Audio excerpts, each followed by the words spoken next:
What's up, brother? It's your boy, Mike Muse. Welcome to the conversation of the Mike Muse Show. I am super excited to be in conversation with you, as always.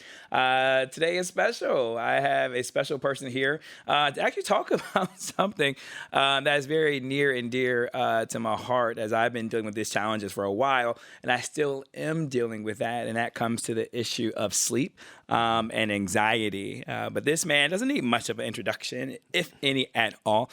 You've seen him on the Broadway stages all the way from Rent to Wicked.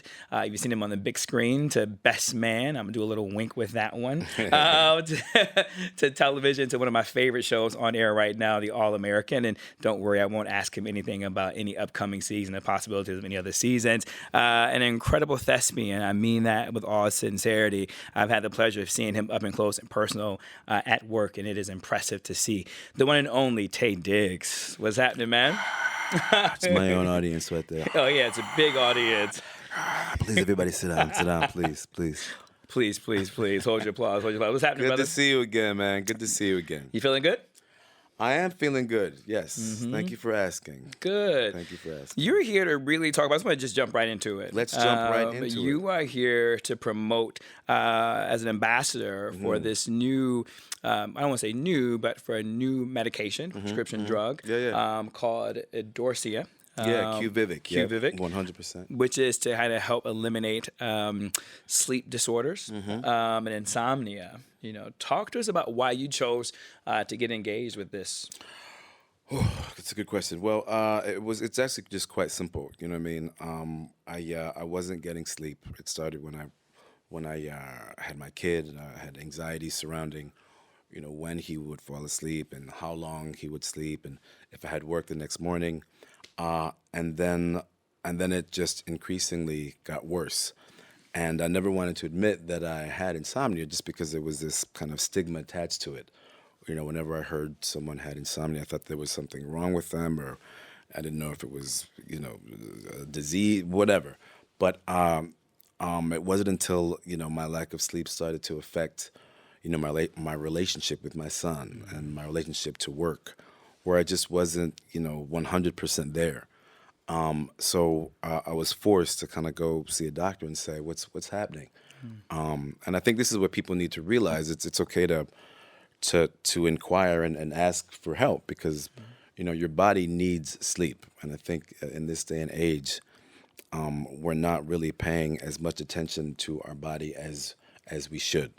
You know, where everyone is so, you know, we're taught to just work and make that money, and do whatever you need to do to get it done. But we're human, you know, and we're made of flesh and blood, and our bodies know more than we do.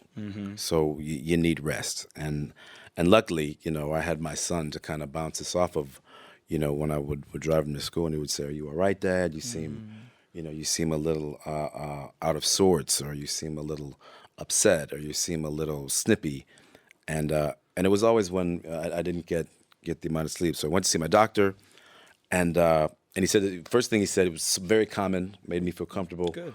And then he gave me some options, and you know to each their own. But what worked for me was QVIVIQ, because I was able to get to sleep and stay asleep. Because with me, I would wake up in the middle of the night. And once I would wake up, it was really difficult for me to get back to sleep, because my brain would start to just swirl. Yeah. And you know, I tried yoga, I would try meditating, I tried wine, I tried a bunch of things, and finally, you know, after trying this out, it was a game changer. Yeah. Do you know what I mean? And I'm not the type of cat that would say, you know, try this sleeping chill, but it really it's more than. It's how you choose to live your life. Yeah. You know what I mean? And once I was getting, you know, the proper amount of sleep, you know, it was like a door just opened up, and I was really surprised and relieved to kind of be back to my old self. Yeah. You know what I mean? For a while I kind of wore it as a badge. I was able to go to work and hang out with my son and do whatever I need to do on a certain amount of sleep, like 3 or 4 hours. But I wasn't working at 100%. Yeah, you know what I mean. And once I was able to kind of revisit that, then it was like a light switch turned on. So, I'm just here to say this works for me, Yeah. and people shouldn't take it for granted. We need to find a way to get the sleep that we need, that we do need. Yeah. And let me stress, to talk to your doctor. Yeah. Obviously, this is something that is prescribed. Yeah. So this isn't this isn't child's play. Yeah. So you got to make sure you get a certain amount of sleep and you don't drive on it, whatever. But after that, it was as I said before, it's a game changer. The reason I wanted to have that, so thank you for that setup and that foundation for this conversation. You hit on so many areas for me, and I wanted to talk to the audience who may not have a child, right, like myself, who've experienced this. I noticed, Taye, probably right before the pandemic actually set in, probably about a year before, I would actually look at the correlation between my lack of sleep to the advancement of my career. And so as my career began to advance, the workload continued, the demand and expectations to be great began to take on the responsibility of what I had for myself and for my family. And then you add on everything else that was happening in the world. Sure. I literally could not sleep. How could you? I would wake up in the middle of the night. How could you? And I would do all of these type of breathing techniques. And unfortunately, I ended up turning to drinking. Sure. And Me so too. it was normal for me, too. To have, it will go to 1 glass of red wine. And then it will go to 2 glasses of red wine. And there's a point where even before the sun would begin to set, I would think about my local wine store to make sure I went and grabbed that red wine 100%. before they closed, because I had the anxiety that I would not be able to fall asleep. Talk to us a bit more. I feel like people are suffering in silence about that. I've actually never had this conversation publicly on air about this dynamic. Thank you for sharing that. Yeah. And even like the vices that I have used, an aspect of that. Is that something that you can relate to in terms of correlation to career with the lack of sleep that you were getting? 100%, and it just, once again, it speaks to the idea of us, one, realizing that we're not alone, and then two, people kind of brushing it off as if it's not a serious thing. That right there. So it's like a double-edged sword. So it's like the fact that other people do it, we know it's happening, but the mere fact that everybody suffers from it does not mean that it's not serious. And that's what people try to pretend. Yes. Oh, everybody has this. You're fine. No, if everybody has it, then we need to really look into it. Yeah. It's not just have a couple of glasses of wine or pop a Xanax or pop whatever you. This is Whatever your something that choice we is. really need to look at. And it wasn't until, unfortunately, like you said, I do have a son, and he constantly is a mirror to me, and I learned from him, and I'm so thankful.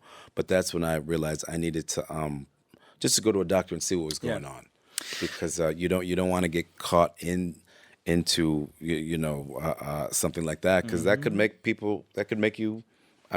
someone an alcoholic, that could make somebody addicted to something that they shouldn't be, without being under a doctor's watchful eye. So it's important for people to know that, it's okay to ask for help and to not necessarily correlate working hard and being successful with not sleeping. Bro, I think so. My audience knows I hate Twitter. You don't have to say it. I hate Twitter. And social media, as great as big tech has been, I think big tech has brought in a lot of challenges for individuals and for culture and for society.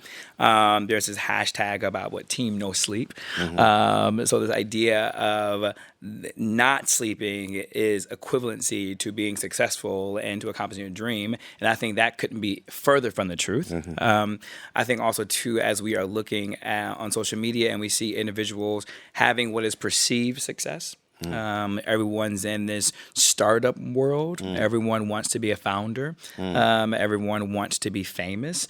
And so I think that is creating so much pressure and anxiety to create this narrative of like this team no sleep.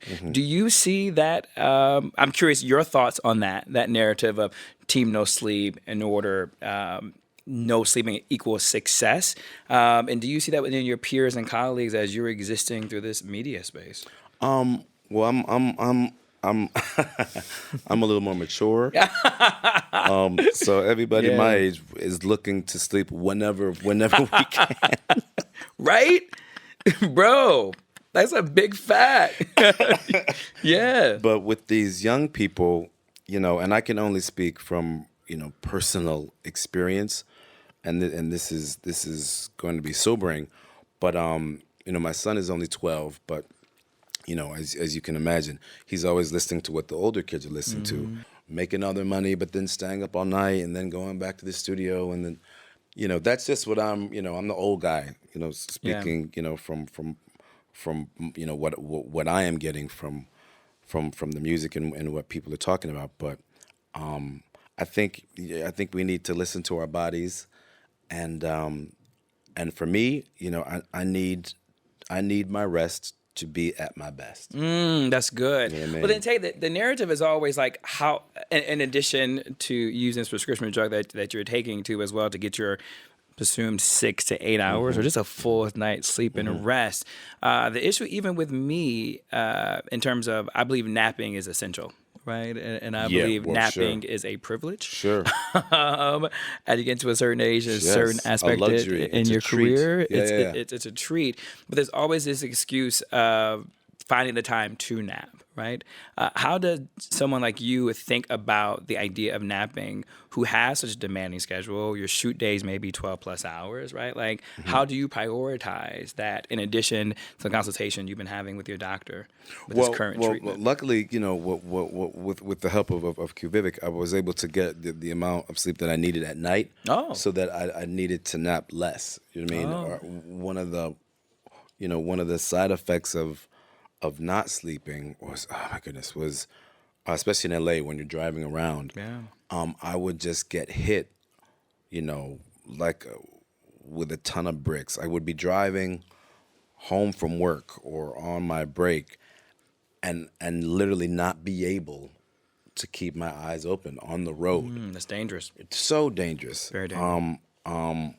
And that opens up, a whole other kind of worms that we don't need it to get into. But it just once again goes to show how important it is just for you to listen to your body and give yourself the amount of rest, that and to each their own. Some people don't need a full 8 hours, but for me, I need 6 to 8 to be. I was going to ask you, what are you averaging? I mean, I can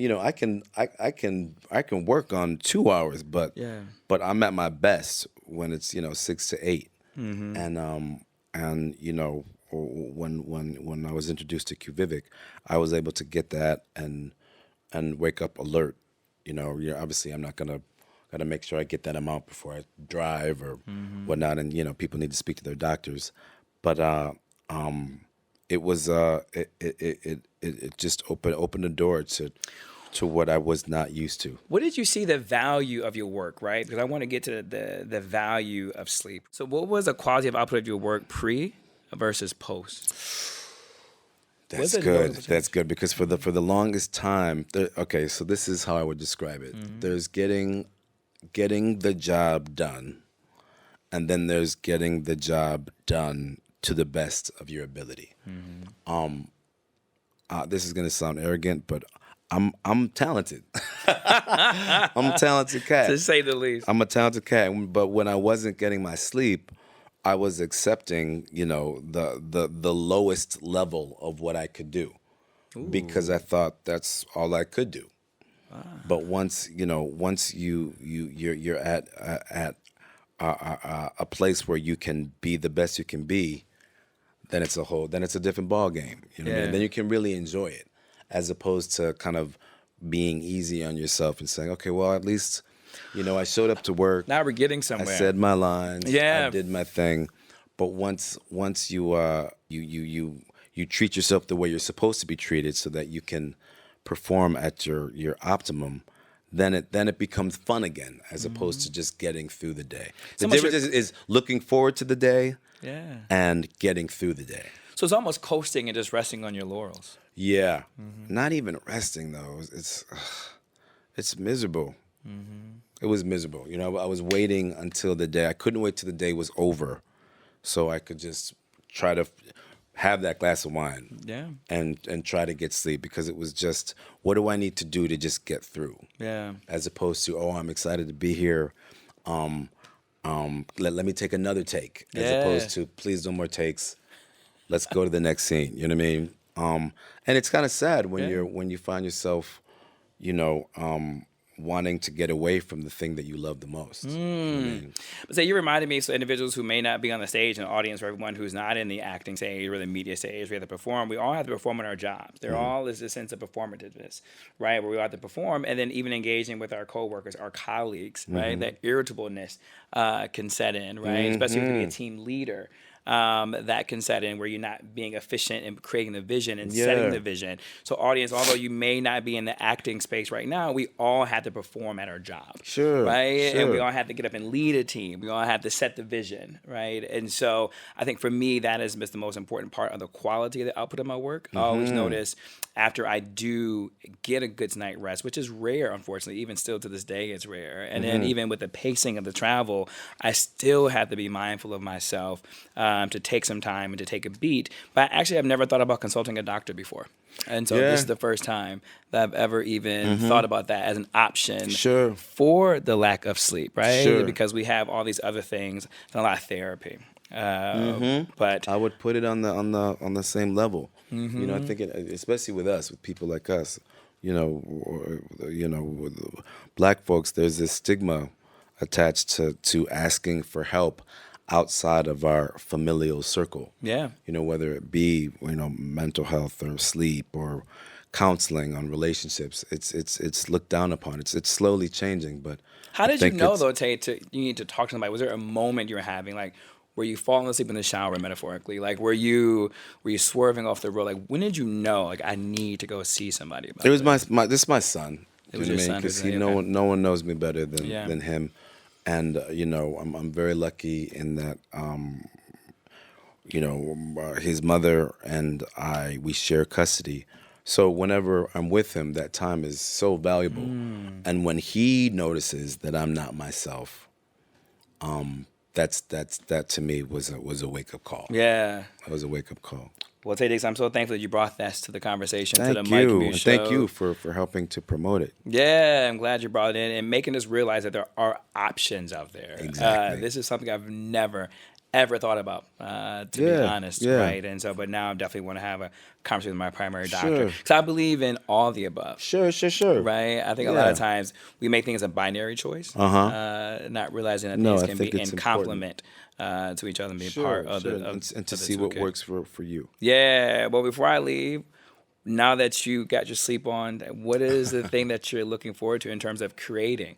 Can we see you back on the stage again? I would love to. I pray we can. I've been here shooting here in New York for the past couple months, and I've seen so much theater, and just I've truly enjoyed myself. So I'd love to get back here. I got another season of All American to look forward to, and producing. So we'll see. But I'm definitely, I'm loving being in the game, and I'm gonna love it. continue to strive. Since you come from this age, one last question. You coming from this age, something just hit me. I know I have a lot of friends who play sports, who have since retired, Okay. or career has come to a close, and they talk to me about watching football, right? Okay. Like at home, and the movements that they go through, the emotions that they have. When you're watching live theater, like when you're watching Broadway, like what is going through your mind? Can you actually sit and relax and enjoy it? Or are you thinking about how a direction you would have taken the character? Are you thinking All of about the above. All of Yeah. the above. And it depends on where I am, like mentally, spiritually, emotionally, career-wise, how much I respect the actors on stage, how well it's directed.